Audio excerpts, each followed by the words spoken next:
Ngayon ho, mga kababayan, dumito muna tayo. Mga reaksyon nung bawat Pilipino doon po sa inilabas ng Korte Suprema na unconstitution daw po yung pagpapa-impeach kay Vice Presidente. Unahin ho natin mga kababayan dito. Unique, natatangi at may sarili itong uri.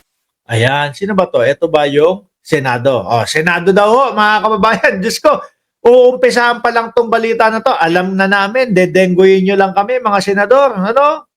Game. Asher, ano ba ang ipinunto ni Senador Villanueva? Kaya sinabi nito na maaari pa ring tumuloy ang impeachment trial kahit may decision na ang Supreme. Yan. Papaikutin pa tayo ng Senado, mga kababayan. No? Papaikutin pa tayo. Ngayon gusto na ipamukha na, ay, okay naman kami sa impeachment eh. No? Gustong-gusto namin matuloy to. Ayaw namin ma-dismiss to. Paiikutin na lang ho tayo niyang mga yan, mga bossing. No? Kaya po yan, nag-delay para po hintayin yung sasabihin ng Supreme Court na unconstitutional itong impeachment na gagawin. Paikutin na lang ho tayo niyan. Talagang gusto namin matuloy itong impeachment. Tapos ano po, magbobotohan. Di ba? Pwede daw nilang daanin sa botohan kagaya nung nangyari kay Corona. Nako, mga bossing, nakita nyo naman ho. Di ba?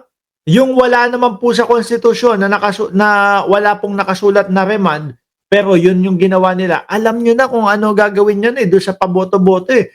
Magpapalinis lang po ng mga pangalan yan. No? Ay para mabago natin ang isipan nila na gusto talaga nating matuloy ang impeachment. Sabihin natin, magbobotohan tayo. Kahit na sinabi na ng Supreme Court yung unconstitution ang impeachment ni Sara. Ganyan lang ho yan, mga boss. No? Ganyan lang ho ang gagawin ng mga senador. Gusto lang pong malinis ang kanilang mga pangalan. Ang i-ending din ho niyang mga yan, bakit pa natin itutuloy ito? Sabi na ng Supreme Court, unconstitution. Itong impeachment na ito. Ganyan lang ho. Di ba? Sabi ni Ronsky, alam na ni Marcos, ganyan mangyayari kaya hindi niya sinuportahan ang impeachment daw, sabi ni Ronsky. Tuloy. Court. June sui generis ang impeachment court. Ibig sabihin, unique, natatangi at may sarili itong uri o description. Ito ang nilinaw ni Senador Joel Villanueva kasunod nga ng paglalabas ng desisyon. Si Villanueva, number 1 bastos ho yan dyan sa Senado Ano po si Boy Dila? Meron pa amen, tapos bastusan lang din po pala lumaban yan. Sige, magsalita ka na para tumigil na siya. Ganun po ba? Ang may tamang asal? Hindi, di ba? Sabi ni Tony Avellino, yung kay Corona, before, bayad ang mga senators. 1 million bawat isa daw po. Sabi ni Tony Avellino. Sabi naman ni Trexie Villa, hintayin na lang nila. Nag-correct, pwede na silang magsampa ulit at ayusin na lang nila para hindi sayang naman ang ang peta ng taong bayan. Tuloy. Ng Supreme Court na unconstitutional o labag sa saligang batas ang naisampang impeachment case kay Vice President Sara Duterte. Paliwanag ni Senator Villanueva, nangyari na ito dati sa impeachment case ni former Chief Justice Renato Corona, kung saan pinagbotohan anya ng mga senator judge kung susundin nila ang desisyon ng Korte Suprema kaugnay ng impeachment trial sa dating. Niniwala pa ba kayo dyan? Mga magpapakitang tao na lang ho yan, mga boss. Di ba Shirley Samonte ng Silang Cavite? Magpapakitang tao na lang. Kasi nga po, nakita nyo naman ang tingin ng taong bayan dito sa mga senador. No? Ano sabi dun sa 19th Congress? Nakakahiyang senators yung 19th Congress. Siyempre, ayaw naman po nila na wala, hindi na nga matuloy. Hindi na matuloy. Tapos isipin ng taong bayan. Naku, mga yan, takot kay Sara Duterte yan. Di ba? Yang mga yan, Baka isa-isang ituro ni Sara Duterte yung mga merong katiwali ang ginawa niyan. O, di ba? Baka sabihin ng Vice Presidente, mga kababayan, kakapal ng mukha nyo, kayo judge ko. Eh kayo, mga magnanakaw din kayo. Baka biglang ganunin sila. O, siyempre, wag na nating ituloy ito. Damay-damay tayo dito. No? Yan pong sinasabi nila Villanueva.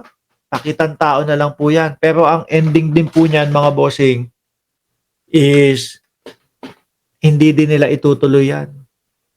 Kita nyo naman ho, mga kababayan. Kung itutuloy nila yan, June 2 pa lang, baka nag-uumpisa na ho yan. No, dahil po yun ang sinasabi ng konstitusyon. Yun po ang nakasaad doon sa konstitusyon. No? Sabi ni Morted 1, 2, 3, ano ka? Iyak ka? Ano? Iyak ka? Bakit? Kung natuloy ang impeachment, di magkakasundo sa legalisasyon nito. Itatanong rin yan sa Supreme Court. O ano ngayon? Nga, sayang yung content mo sa impeachment. Ano? Bakit ako maasartado, anak ng tinapan? Alam mo ba, kada magko-content ako dito, ha? Kada magko-content ako dito, Brad, no? 50,000. Oh, 50,000. May nagbabayad sa akin 50,000. Kaya kahit anong kalabasan niyang impeachment na yan, no?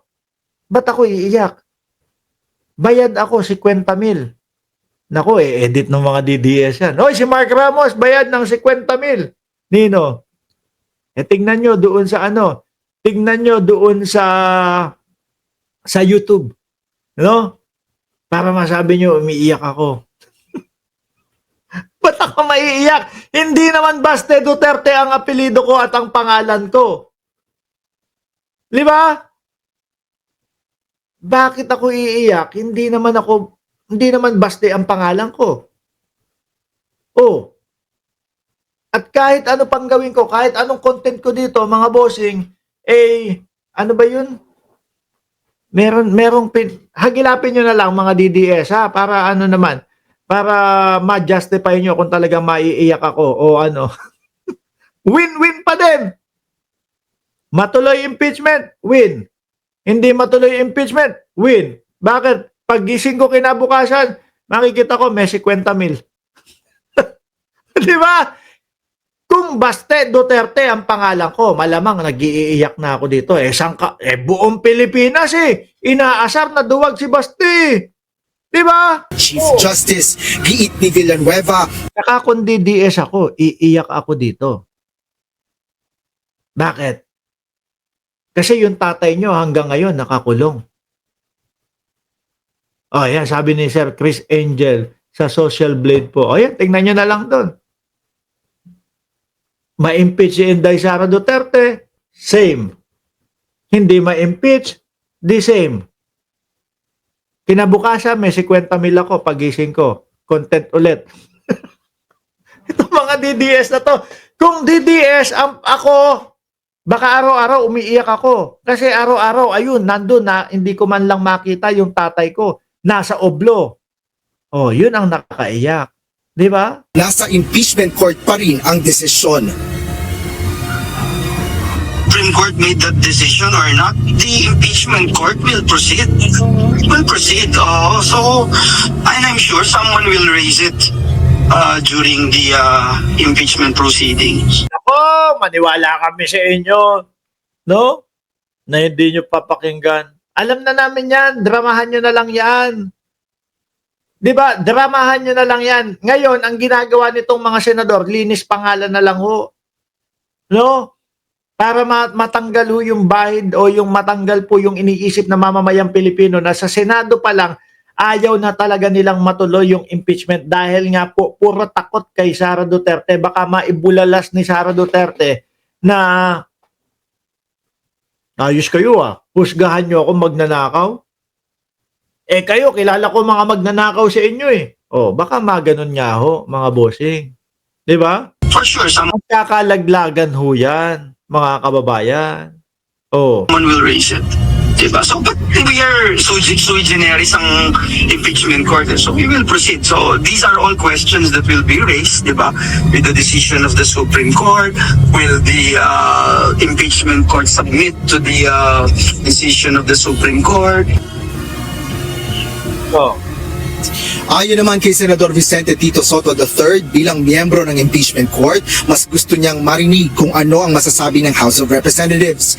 Gayunman, hindi niya rin anya si Senator Tito Soto, ayan, gusto niya kung ano ang masasabi ng House of Representatives. Mga bossing,